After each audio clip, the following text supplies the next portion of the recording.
The iPhone 14 Pro now has 4 different focal lengths that we can choose from, and we're gonna try to use all of them today, hopefully.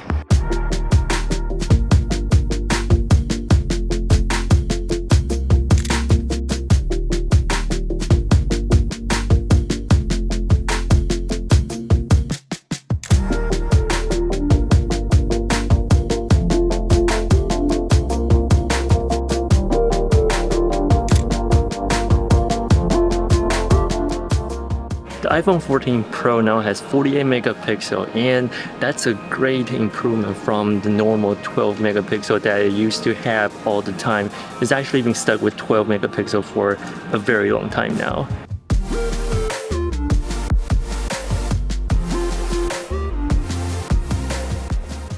Alright, looks like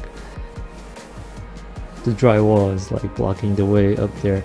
However, whenever you press the shutter, it has that lag and delay, and you cannot take another photo while it's processing the previous photo, and that really sucks. The 3 times telephoto lens is getting better and better, but I was never really a big fan of it. I actually do prefer the 2 times focal length now. Well, it's actually not a focal length because it's taking the 12 megapixel from the 48 megapixel of the main camera and make it kind of like crop it to feel like a 48 megapixel, which is really close to 50.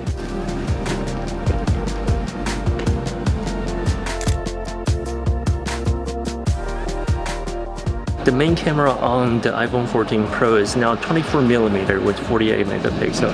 It's a tad wider than the previous generation, which is the 13 Pro. It has 26 megapixel. I would say it's a focal length that I'm very familiar with, and I really like it. And of course, the ultra-wide angle lens would definitely be better for this kind of architectural shot with 13mm, I believe.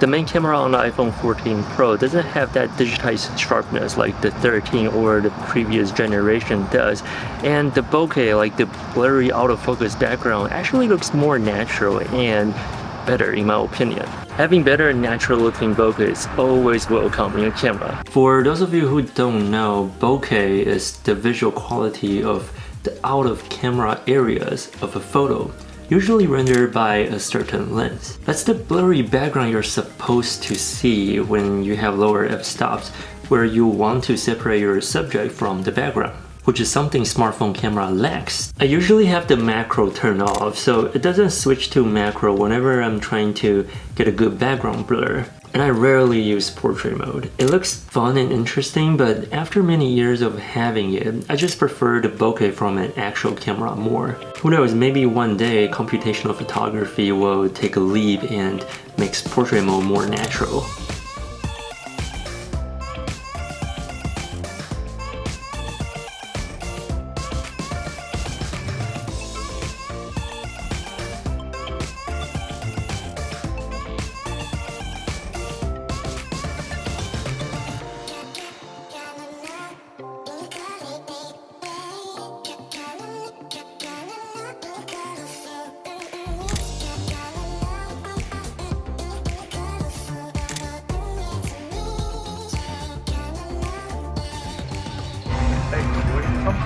Oh no, I'm just taking photos around here. Okay. Yeah, it's my first time here in the plaza. I thought it looks great. I'm just trying to help you. Thanks, appreciate it though.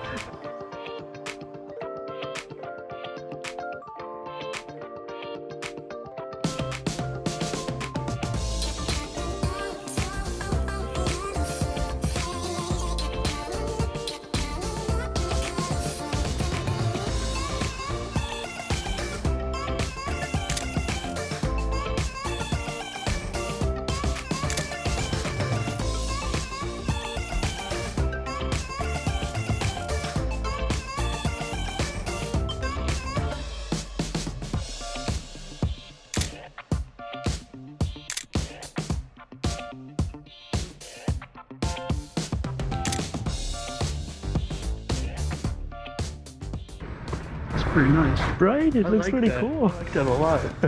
Same. Alright, anytime I get that shot. I like the plants that's going around it.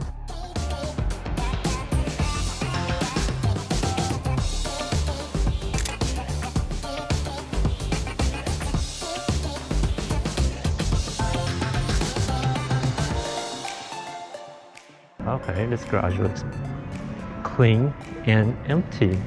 Let me accept that car right there. I like that wall over there.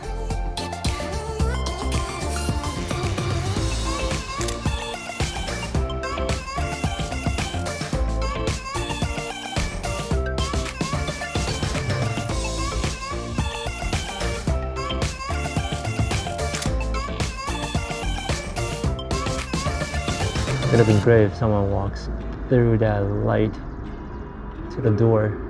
Ah, I need a motto. There's like no one here. Which kind of sucks.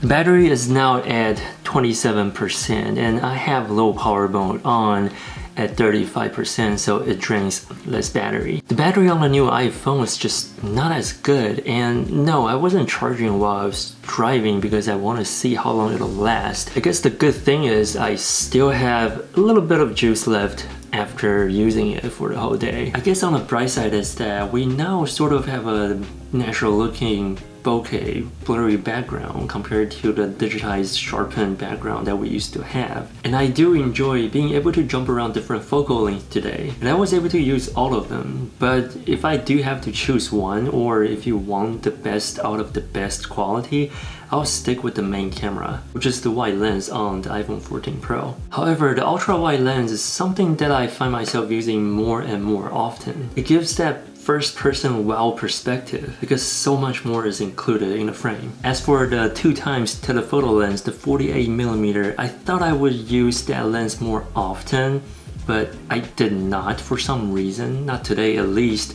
But I feel like I'll use it more if I'm shooting portraits. I feel like I'm just really used to the 40 and the 28, so whenever I'm using a 50, just not as attractive, or I would say not as used to when it comes to street photography. Anyways, if you liked today's video about the iPhone 14 Pro, definitely check out this video next. With that being said, thank you so much for watching. I'll see you guys in the next one.